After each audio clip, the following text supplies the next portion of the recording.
अप्रमादी का यश बढ़ता है।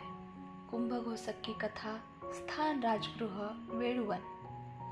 राजगृह में एक समय बड़ा धनवान सेठ रहता था। उसके पास अकुल संपत्ति थी, लेकिन जीवन की सच्चाई यही है कि धन दौलत सब यही रह जाती है, कुछ भी साथ नहीं जाता। दुर्भाग्य से एक दिन राजगृह में भयंकर बीमारी फैल गई। प्लेग। चारों तरफ हाहाकार मच गया।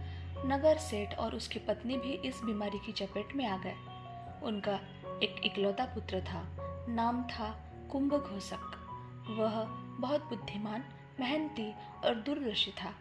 सेठ और सेठानी ने अपने बेटे को बुलाया और कहा, बेटा, यह बीमारी हमें नहीं छोड़ेगी, लेकिन तुम्हें अभी तक कुछ नहीं हुआ है। तुम्हारी जान बचाना जरूरी है। हम मर जाएंगे, लेकिन तुम जिंदा रहोगे तो लाखों कमा लोगे। हमारे पास जो धन है उसे जमीन में गाड़ कर रखा है, लेकिन अभी उसे मत छूना।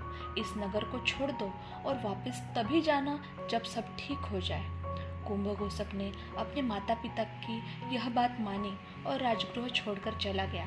उसने 12 साल परदेश में गुजार दिए। इस दौरान उसने खूब मेहनत की और समय के साथ वह और भी समझदार और ताकतवर हो गया।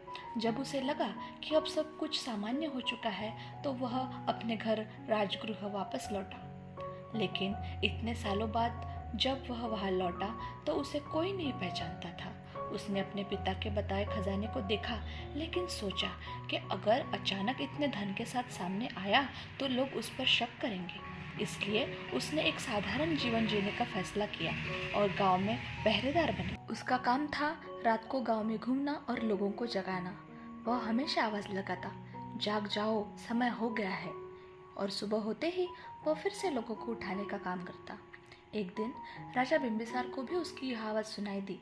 राजा को यह अजीब लगा कि यह व्यक्ति जो गांव का पहरेदार है, उसकी आवाज़ में कुछ खास बात है। राजा ने इसकी जांच करवाने का निर्णय लिया, लेकिन कुंभघोषक के बारे में कुछ ठोस जानकारी नहीं मिली। राजा ने नौकरानी को चालाकी से यात्री बनाकर कुंभघोषक के पास रुकने का नाटक करवाने को कहा। इसी बीच राजा ने एक उत्सव की घोषणा की और हर घर से योगदान लेने के लिए राजा के सिपाही निकले।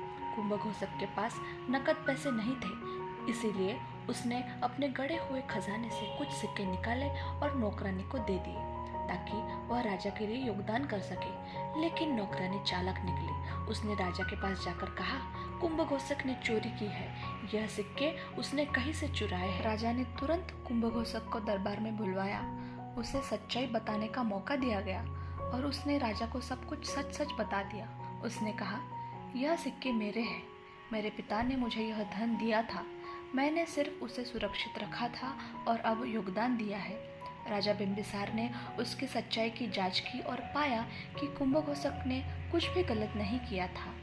राजा उसकी ईमानदारी और बुद्धिमानी से प्रभावित हुए और उसे उसका सारा धन लौटा दिया।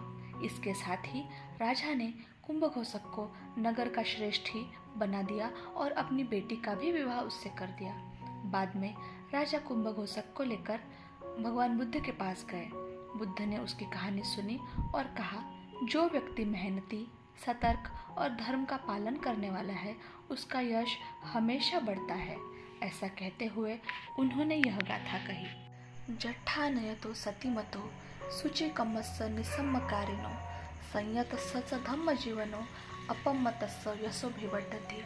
इसका अर्थ, जो उत्थानशील, सचेत, सूची कर्म करने वाला तथा सोचकर काम करने वाला है और संयत, धर्मानुसार जीविका कमाने वाला एवं अप्रमादी है, उसका यश हमेशा बढ़ता है।